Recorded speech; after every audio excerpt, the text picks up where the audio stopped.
Chhattisgarhi video देखे बर हमार चैनल ला सब्सक्राइब करो और दबाओ बेल आइकन ला ताकि हमार वीडियो पहुँचे आप मन करा सबले पहले।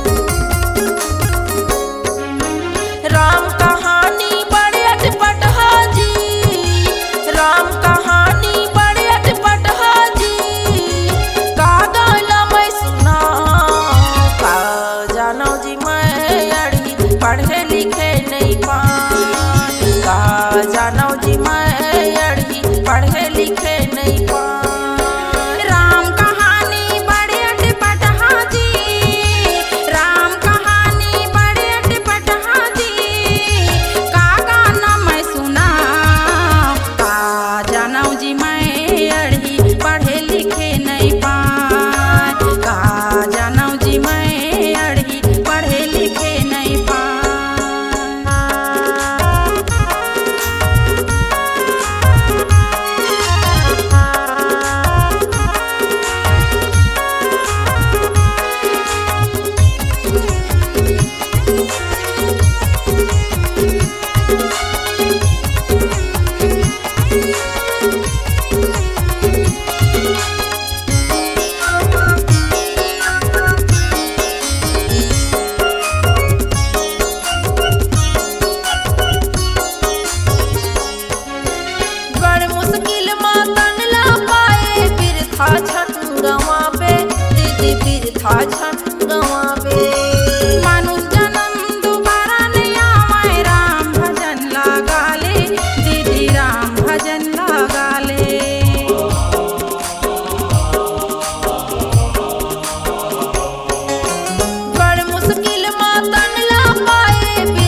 अगर आप अपनी आवाज को एक नया आयाम देना चाहते हैं तो चले आइए मल्टी ट्रैक डिजिटल रिकॉर्डिंग के लिए संपर्क करें HK म्यूजिक कंपनी, कोटा डबरी, चांपा, छत्तीसगढ़।